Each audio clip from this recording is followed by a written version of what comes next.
Hello! Welcome back to another episode of Not Another Formula One podcast. We up in this bitch, killing this motherfucking day. It's a Thursday. I'm sorry everything's late. It's been a hell of a week, you know.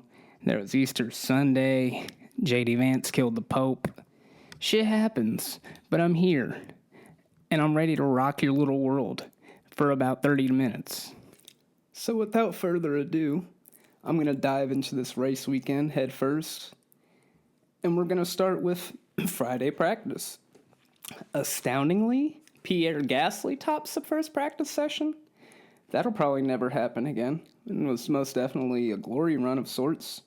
But kind of set the tone for a competitive weekend, if we're being honest. You know, he qualified in the top 10, showing signs that maybe the Alpine isn't as bad as we think. Or Jack Doohan is just terrible. But who cares? Friday practice 2, of course, the McLaren boys 1-2. Lando Norris made some comments over the weekend, or really the last week or so, about how he finds it strange that everyone believes that the McLaren, you know, they top every practice session, so they must top every session. And even he admits that's not the case. Other cars are as good, and maybe McLaren are just doing glory runs. Who really cares, though, because Yuki crashed in this practice session into the final corner, causing their only red flag of the weekend. FP3, Saturday practice, the McLarens once again, with George Russell behind them. Always seems to be up there, Mr. George Russell. But who cares? Because then we get into qualifying. And, you know, my predictions last week, if we remember, were 1, Max Verstappen on top, slapping in a pole position. Let's just say I got that right on the cue. Because you can't piss off Max Verstappen, or else he's going to do some shit like slapping on pole by 100th of a second. Nonetheless, so, Oscar Piastri, deservedly so, putting it in second, and George Russell putting it in third. Notably, Lando Norris, why isn't he up there? Oh yeah, because he crashed in Q3 on his banker lap. Isn't that just embarrassing? So, he'll start in 10th. So, the race start. And this is where the most controversial part of the weekend happens with the incident at Turn 1. Now, I'm not just saying this as a Red Bull fan or a diehard Max fan, because I'll give props to Oscar Piastri. Oscar had the better start. I believe that Amazon Works graphic or whatever the hell F1 TV uses said that Oscar had a 0.3 better start than Max at the reaction to the lights, and his 0 to 200 kilometer per hour was like 2/3 faster as well. So sure, Oscar had the lead going into Turn 1, but what is so undoubtedly forgotten is that Turn 1 at Saudi Arabia is 2 turns. It's 1 and 2. A little S motion. So while, yes, Oscar had the lead into Turn 1, marginally, Max, under braking, in that Red Bull car that we've seen, under braking has a lot of momentum going in a straight line. Maybe not a straight line, but a lot of momentum under braking. Had his nose in for Turn 2. Oscar did not leave him any space. He didn't even leave himself enough space, so much so that half his car went off the track. And this gave Max a penalty? Now, apparently, you know, if you read the FIA documents and what the stewards say, I mean, the fucking stewards, right? They claim this normally would have been a 10-second penalty-worthy incident, but because, it's lap 1, you know, shit happens. And yeah, shit happens, but it honestly ruined Max's race. He had the lead, and he kept it, rightfully so, in my opinion. But that 5 second, it ended up costing him because he finished the race, I believe, 2 seconds and some change behind Oscar. Couldn't have really gone worse than it did, or it could have. But as Max does, he gets the best out of whatever dog shit situation he's been put in. And that's just life. I feel like everyone in the Formula One paddock and the FIA keep loving to just poke the Max Verstappen bear. And what they don't realize is that when you piss Max off, you're going to get the best drives you've ever seen.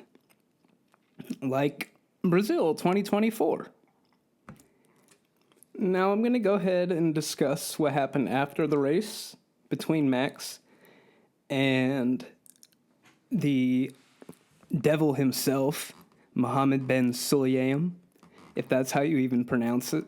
I don't give a shit. More like Mohammed Ben Stinky. Mr. Where My Hug At coming up to Max, talking about God knows what. We'll never know that conversation. Of course, very professionally, these guys tend to cover their mouths whenever they're talking and they know they're on camera. But in my guess, you have to assume that conversation sounded a lot like Max saying, "What the fuck was that?" and Mohammed Ben Sulayem saying, "You better not talk about it." And Max didn't talk about it. In fact, he flat out refused to answer any questions regarding that Turn 1 incident after the race because he deemed that he would just get in trouble for it. This kind of reminds me of when Jeffrey Epstein was on trial for all that shit he did on that island and before the island and everything in between. And with everything they asked him, his answer was, "I plead the fifth." But I digress. And we'll move on to later in the race, approximately 2 turns later, when the former teammates and bromance of Yuki Tsunoda and Pierre Gasly collided at turn 4. Sad to see both go out. Pierre was out immediately. Yuki went into the pits to see if the car was okay, and it was not. Those rear wings are very fragile, and even the slightest bump, it will take your whole race out. The stewards deeming it up to be just a racing incident, and I can see that. Pierre put his hand up and said, the visibility at that corner is not that great. So yeah, he's gonna get his elbows out. Probably didn't see Yuki, and of course they touched tires. It happens, but it's a shame that those two of all people would come together. But as we go on throughout the race, a safety car happens. Max is given that 5-second penalty. That was bloody lovely. The FIA and the whole F1 team of broadcasters that, handled the radio talk, censoring what honestly everyone would have believed Max said was, "Well, that's just fucking lovely." But no, he said bloody. So, maybe back off of Max a little bit. So Max led the race, of course. He was trying to get that gap to make the 5-second penalty not matter so much. But of course, Oscar goes and pits in lap 20. And Max keeps pushing. And that 5 seconds just was a little too much longer than Max needed to be in the pits, which is a shame. But a good undercut from Piastri nonetheless. Speaking of Oscar and McLaren, Lando Norris putting in a solid recovery drive, going from 10th place to 4th, barely edging out the race leaders of Oscar, Max, and Charles Leclerc. Charles Leclerc, dude, he got on the podium. What did I say? I believe I said in my predictions last week that Ferrari would finally step up and get a podium. I was correct. So I'm like kind of 2 for 3 right now. If I remember correctly, my third prediction was that there would be at least 2 safety cars. There was only one. There probably should have been a second one. Because I'm sure everyone saw that move that Gabriel Bortoleto did on his own manager, Fernando Alonso. Obviously, he didn't see him. And, blah, that was scary as shit. Like, if you watch Fernando's onboard, 1 minute he's just going down the straight. Next thing you know, he's a wall and Gabby Bortoleto sandwich.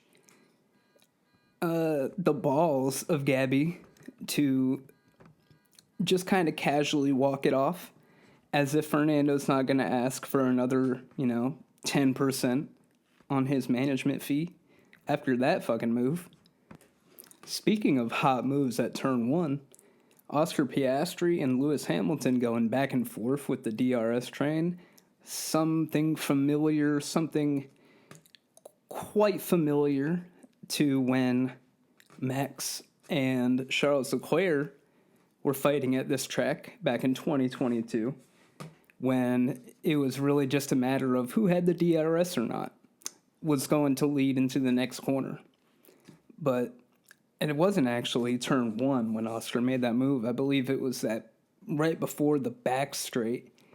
But, I mean, the balls of Oscar Piastri are probably what gave him the grip to go along the outside of Lewis like that. Or was it the inside? I don't know. It's one of those little left-right-hander type of corners. But still, the nerve of him to pull that move honestly goes to show to me that Oscar will be McLaren's next champion.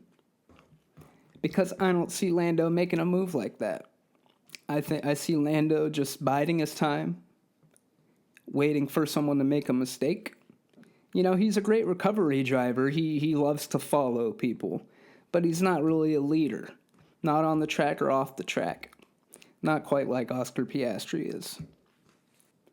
More standout performances include the likes of Williams getting their first double points in almost 10 years or something.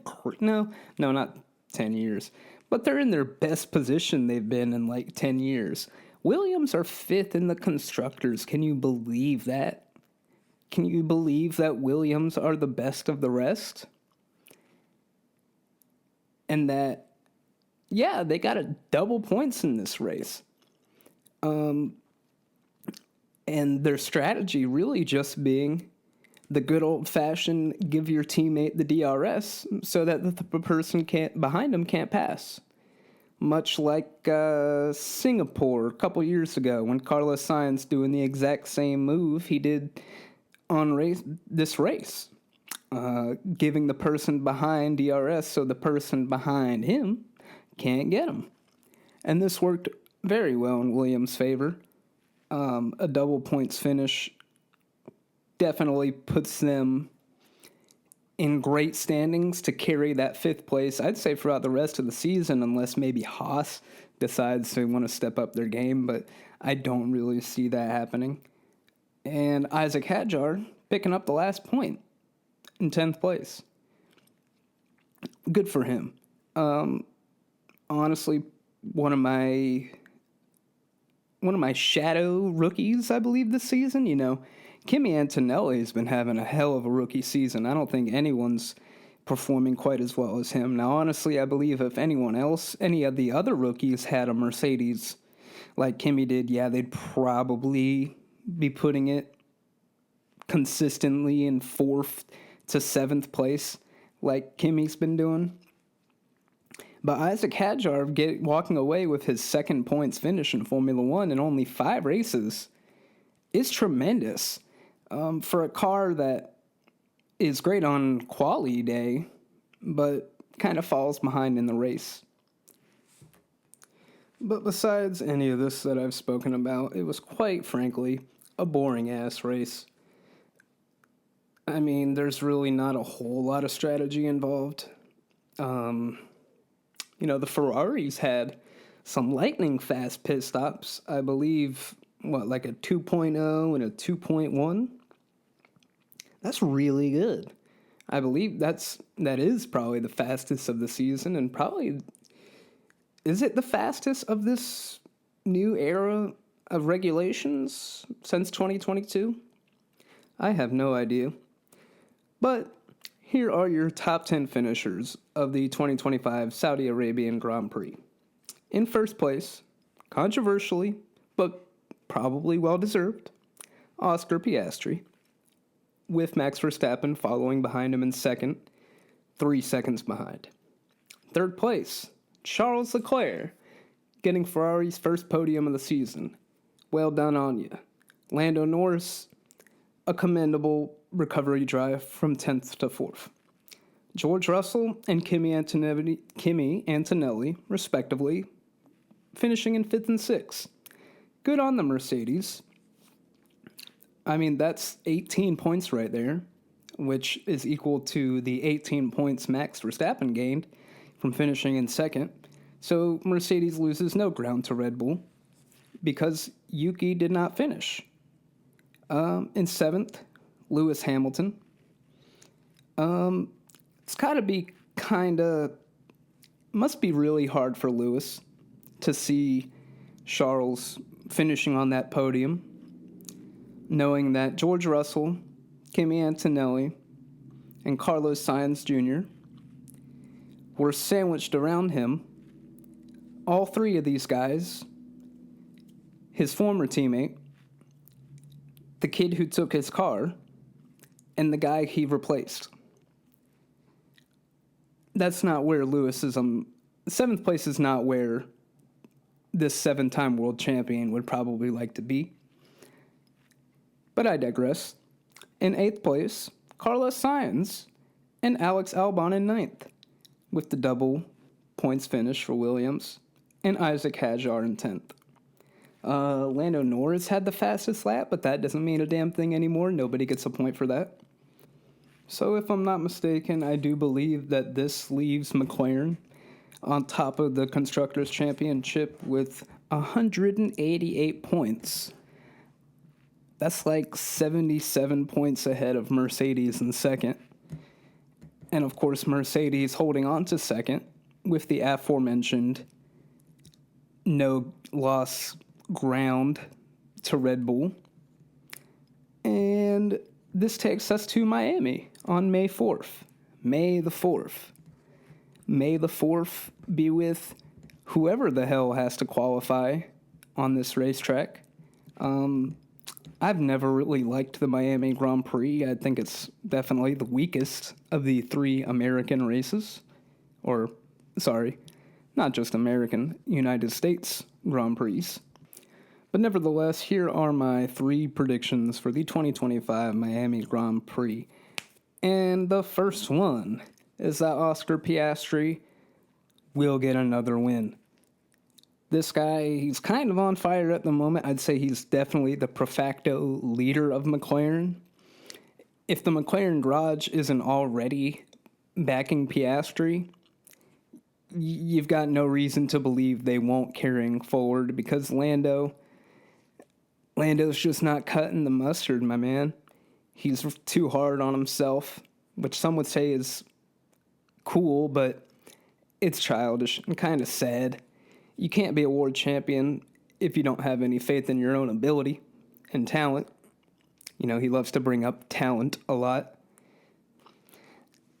Prediction number 2, Fernando Alonso will get into the top 10 and finally score some points.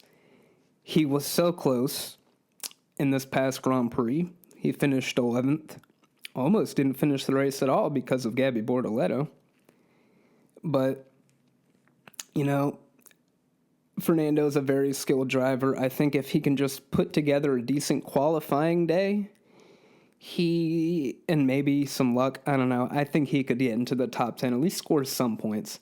Because there's no reason in hell no absolute reason why Lance Stroll should be the one carrying the team right now. Can you believe that? Lance Stroll is carrying the team. No panic. And finally, my last prediction, and, I tend to give Ferrari a little too much credit, but because I got this past one right, saying they'll get back on the podium with Charles, I'm going to say that it'll be Lewis Hamilton's turn on the podium, because, it's only right that he gets some share. He hasn't really done shit since China when he won the sprint race. So, it would be cool to see Lewis finally getting a Grand Prix podium with Ferrari. I think he deserves it. It could be confidence boosting, which could carry him much into the European part of the calendar. But anywho, I really hope you enjoyed this episode of Not Another Formula One podcast. It is my goal to try to get to about 10 subscribers by the next break in the season. I'm sure with comments and likes, my channel will get into someone's algorithm. It's one of you who like my ridiculous opinions. And I appreciate every one of you. Thank you for watching. Have a great rest of your day. I'm sorry this is late, but I'm doing my best, okay? I have a day job. Bye-bye.